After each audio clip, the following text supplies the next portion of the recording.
love Claveria. Ilocos Norte. Welcome, Mark. Lamig! Patapat, Viaduct.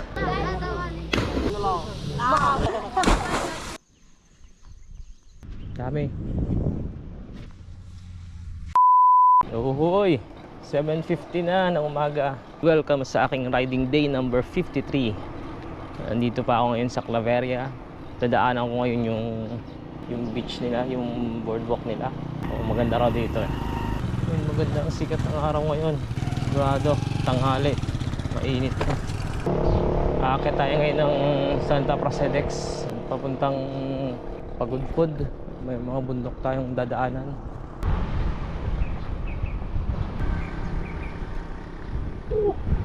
Ayos dito oh. May lumang kotse. May paint ng mga ng Beatles. Dito sa Manong R. Parang malaking kubo oh. Ang helicopter ko 610 kilometers mula Manila. I love Claveria. Woohoo! Akyata na. Ito na, maganda yung view natin muna bago umakyat. Ay, may baon tayo.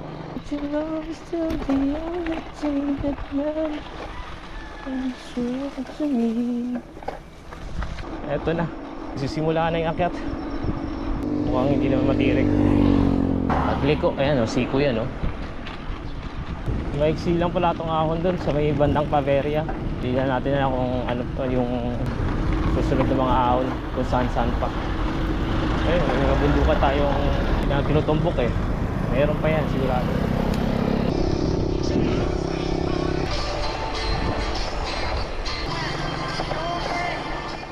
Welcome sa huling bayan ng Cagayan.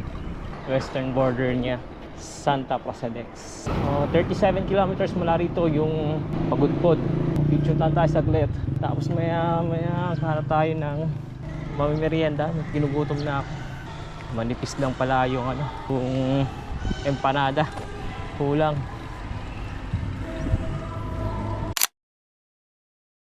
Ito na yung packet ng Ilocos Norte boundary. Tahimik dito. Walang sakyan. Walang mga sakyan. Medyo banayad pa lang naman. Ang tahimik. Ang payapa. Mga ibon lang, mga kuliglig na naririnig natin. Wala rin masyadong hangin. Kasi yung ahon hindi naman ganun katirik. Mahaba nga lang. Medyo malayo-layo pa ako sa boundary.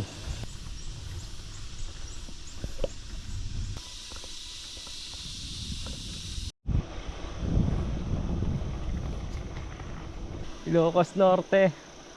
Welcome, Mark. Yes.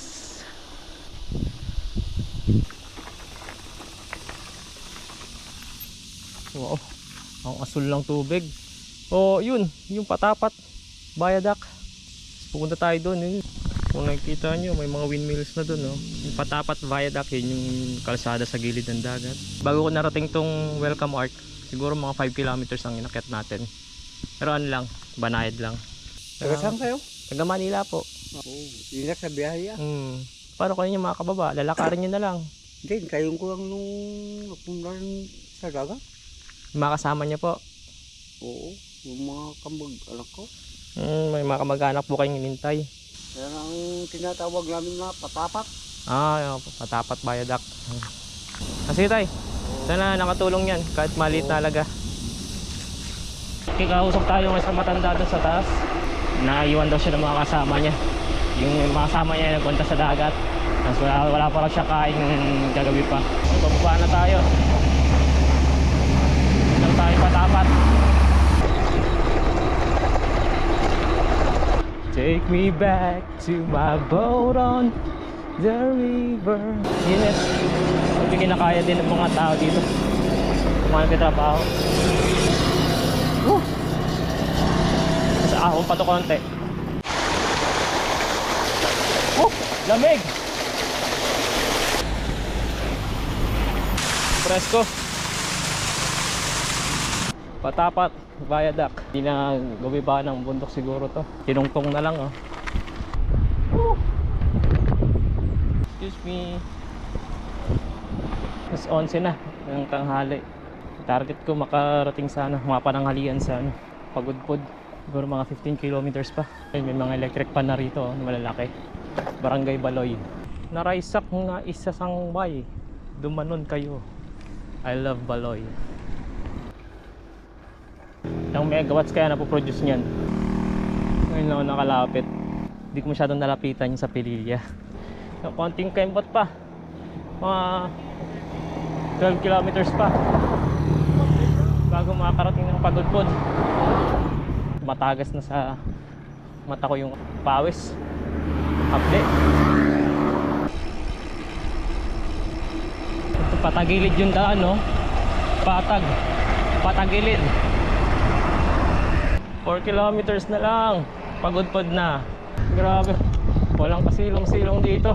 Buti na medyo may hangin konti. Hindi sobrang mararamdaman yung init dahil sa hangin. Ang lawak ng lugar na open. Ay, lapit na. Makakakain na rin. Masakit pa ulo ko. Sa init na to. Wala na natin magpahinga. Pasok tayo ng bayan ng Pagudpod. Baka dito maraming kainan. Kain na rin. 2:30 na. Mga panjak. Mayroon pa akong natitirang 73 kilometers hanggang Lawag City Hall. Kaya siguradong gabi na ako makakarating doon. Salamat, Pagudpod.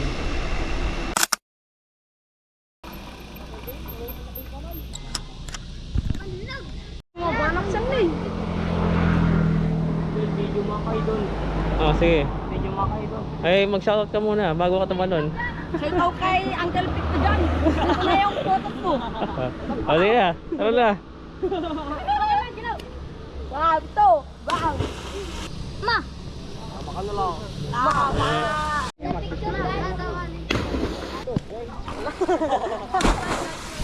Ano ni sumali? Sarap. Welcome to Banggi. Ikat to sa mga windmills na Banggi Town proper, mga kapatid. 3:08 ng hapon na. Pamalang bayan, Banggi. Shout out Jan Garlen Carino sa mga tropa ko. Shout out Bong Medrano. Shout out Mark Lawrence de Guzman. Shout out, Jerome Florasa, idol. Shout out Sunny Bird. Dito ako ngayon sa Baroyan. Baroyan Banggi, papuntang doon yung papuntang windmill, Bantok. Sasaglitan na natin doon kung ano yung tsura doon. So, idol. No, sige. Mana? Idol. Safe.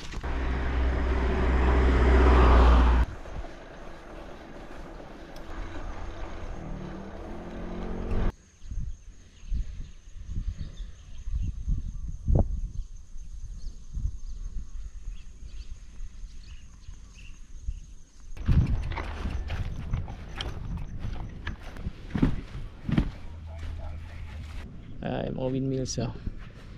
Dami.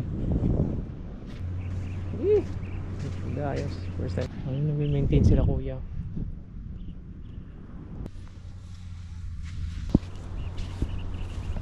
Bumili tayo ng ref magnet dito sa anong beach to? Banggi. Tama, Banggi Beach. Dito kay ate. Hi. Thank you, sir. Ingat po sa biyahe. God bless. Salamat. Lapit na tayo sa Burgos. At medyo ginugutom na rin ako. Hanap tayo ng mameriendahan sa Burgos. 5 kilometers Burgos na. Nag-alas 5 na nga rin. Mukhang hindi na ako awat ng lawag, ah. Baka hanggang pasukin na lang. Baka marami pa tong mga kalsada na walang mga street light eh. Kaya tingnan natin mamaya. Bayan na ng Burgos. 33 kilometers.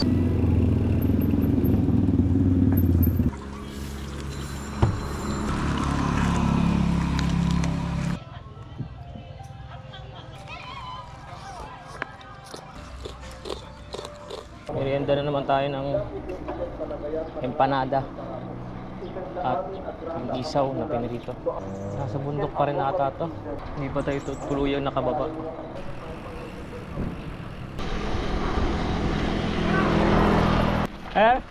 Tagalog po. Taga Manila po. Umikot na po ako ron eh. Cagayan.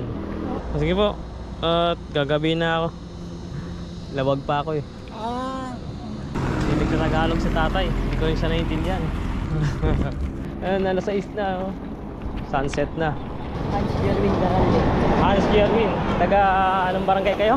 Barangay 5. Ikaw boy, ano pangalan mo? Franken. Franken? Eddie. Franken Eddie. Paras na kayo ng lugar na inuwian. Shoutout sa dalawang batang sinabayan ako mula dun sa may beach sa Burgos hanggang dito sa Barangay Davila, Pasupin. 4:07 na mga padyak. At naflatan tayo. Buti na lang, may pambomba na ako. Kabili ko lang nito sa Santa Ana. Buti na hindi pa ganun kadilim dito, no. Mag-alas 7 na pero maliwanag pa. Mas late na bumababa rito yung ng araw. Siguro kung ngayon nasa Cagayan Valley pa ako, madilim na to. Konti pa. Shoutout doon sa dalawang taga Burgos na sinamahan ako sa pag-ayos ko nitong flat na gulong. Sukin taon proper na. 8 na. Ito plaza nila. Ganda rin. Buhay pa rin. Buti na lang maliwanag ko rito, no. Pasukin to Pakara. Sana dire-diretso to na maliwanag. Siguro mga 14 kilometers na ako away from Lawag City Hall. Doon malapit yung pag-stayhan ko eh tonight. Naputol yung ilaw a few kilometers mula sa Bakara. Ano ko, direction na. Pasok ng Bakara sa kanan, ito sa kaliwa. Parang diversion road na to. Hindi na pumasok ng mismong sentro ng Bakara. So, water break muna. Water break at stretching. Sakit ng pet ko. Dito na ako sa itong ilog na to, itong tulay. Yung boundary ng Lawag na sa Bakara. Ay, lapit na. Kilometers na lang ba? 7.2 kilometers na lang. Ito lang, ulat lang. Hindi pala yung tulay yung boundary. May isa pa palang barangay after nung tulay. Actually dalawang tulay pa yung nadaanan ko eh. Tapos mayroon pang isa o dalawang barangay pa. Nandito yung boundary na, malapit dito. May konti pang ahon. Pero lapit na to. Mga 4 kilometers. Kaya na doon sa Pagudpod, may wall din sila. Ito rin pala si Lawag. May Great Wall of Lawag. Protection sa soil erosion. Mga slope protection. Ayan, kumanting ahon lang tayo. Okay lang. Easy lang. Ang dilim naman dito. Syudad na to Mas maliwanag ata sa diversion road. Welcome to Lawag City. Saktong alas 9 na. Nakarating tayo dito sa city proper. And that's it mga padyak. Tapos na naman tayo ng isang araw ng pagpadyak. Riding day number 53. Medyo antok na rin ako. Saka sumasaltasyan ko. So uminom ng maligam ko na tubig na. Maraming salamat ulit. Marami naman tayong nakilala today, no? Nanamit, nakakwentuhan. Maraming salamat sa patuloy na pagsusuporta ko kay Padjakang ko. Hanggang sa mga susunod pa na adventure natin. To be continued. Lugar ka? Yes po. Saan ka? Sa Manila po. Destination mo ngayon? Dito na lang po. Saan yung mo? Rota mo kasi? Claveria ako nang galing. Layo. Maulan dun, bro? Hmm? Maulan dun. Kahapon, nabutan pa ako ng ulan, malapit na sa Claveria. Sige po, picture tayo.